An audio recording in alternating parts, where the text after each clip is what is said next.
Close your eyes for a moment and think. How many times in your life have you tried to live according to others' expectations? You chose the career your parents wanted. You smiled to please society. You fulfilled every responsibility, yet when the night came, your heart still felt empty. Perhaps, somewhere deep inside, you have heard a whisper. This is not the life that belongs to me. Today, I want to share with you a story. A simple Zen tale, but one that carries the power to change the way you see life. It is the story of a young man named Akio, who spent his youth trying to please others, until he discovered a truth that transformed his life forever. In a small village at the foot of a mountain wrapped in clouds, where endless rice fields touched winding streams, lived a boy named Akio. From childhood, he was taught a lesson that seemed like eternal truth. Listen to others, follow their wishes, and you will be loved and accepted. Parents, teachers, neighbors, all repeated this message, and Akio, a gentle, obedient child, believed it as if it were a law carved in stone. When his parents told him to learn farming, Akio obeyed, though his heart was more enchanted by drawing shapes in the dirt than by planting seeds. When teachers ordered him to memorize dull lessons, he followed, though his soul longed to sing the poems echoing in his head. When neighbors told him to work harder and stop daydreaming, Akio nodded, burying his dreams in silence. And the result? Everyone praised Akio. They said, "He is such a good boy. Always obedient, never argues, always does exactly what adults want." Outwardly, Akio smiled, but inwardly, he felt like an empty jar, never filled. As he grew older, the burden grew heavier in his heart. Night after night, lying under the bamboo roof of his home, he whispered, "I've done everything right, so why do I still feel hollow? Why does it seem like this life doesn't belong to me?" But each morning, Akio forced a smile, continued working in the fields, continued obeying parents, teachers, and neighbors. The emptiness grew like a hidden seed sprouting in the dark. He dared not confront it, but he could never erase it. One late afternoon, after endless hours in the fields, Akio met his childhood friend, Riku. Riku was the opposite of Akio, outspoken, stubborn, daring to live his own way, so villagers often criticized him as hard-headed. Seeing Akio, Riku asked directly, "Akio, you always do what others say. Don't you ever feel tired?" Akio sighed. "If I don't, they'll be disappointed, maybe even angry. I can't bear that." Riku shook his head. "No, my friend, what you can't bear is disappointing yourself. That is the real prison." The words struck Akio's heart like an arrow. That night, he couldn't sleep, only hearing his friend's voice echoing, "You cannot live with the disappointment of yourself." The next morning, Akio made a bold decision. He went to the small wooden hut near the forest, where lived Master Kaito, a Zen teacher said to guide lost souls. Akio poured out his pain. "Master, I've lived my whole life to please others, but I only feel empty. Please tell me, what is wrong with me?" Master Kaito listened silently, then handed him an old clay jar with a long crack on its side. He said, "Take this jar to the stream, fill it with water, and bring it back." Akio obeyed, but when he returned, the jar was almost empty. The water leaked through the crack.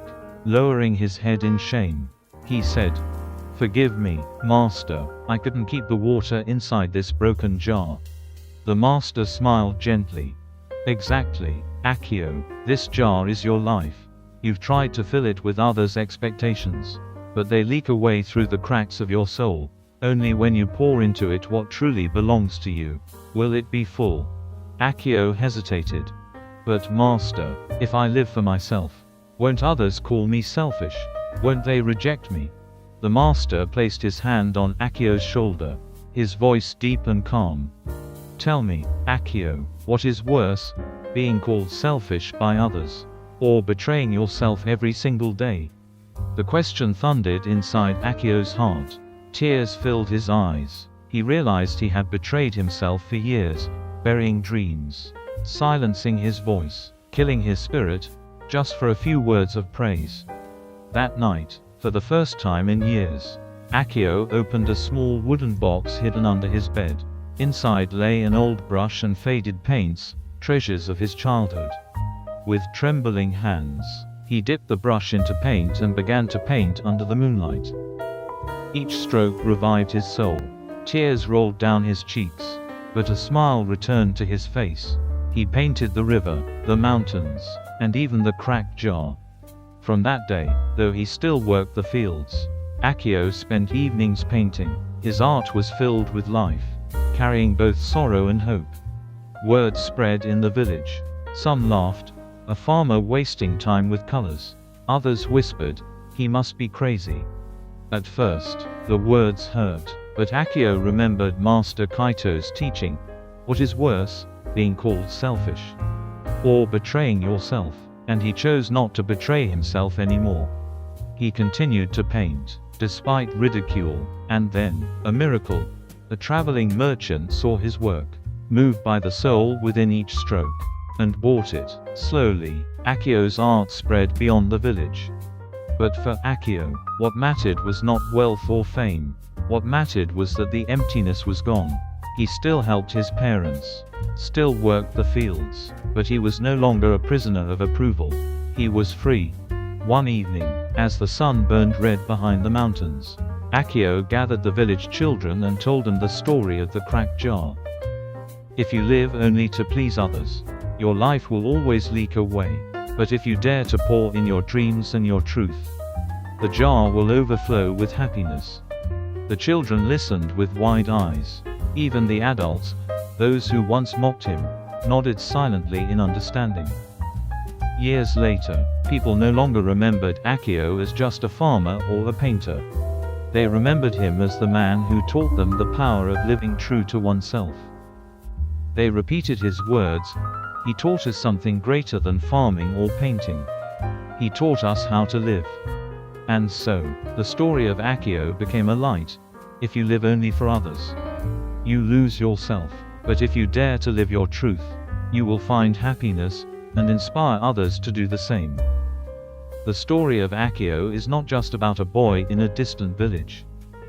It is a mirror for countless lives among us. We fear criticism, fear being called selfish, so we sacrifice our dreams.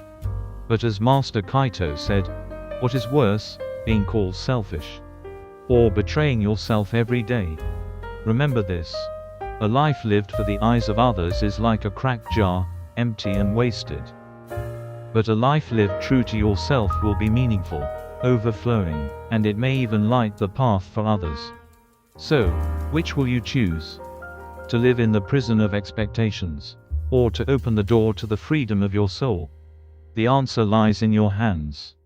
And perhaps, today is the day you begin to rewrite the story of your life.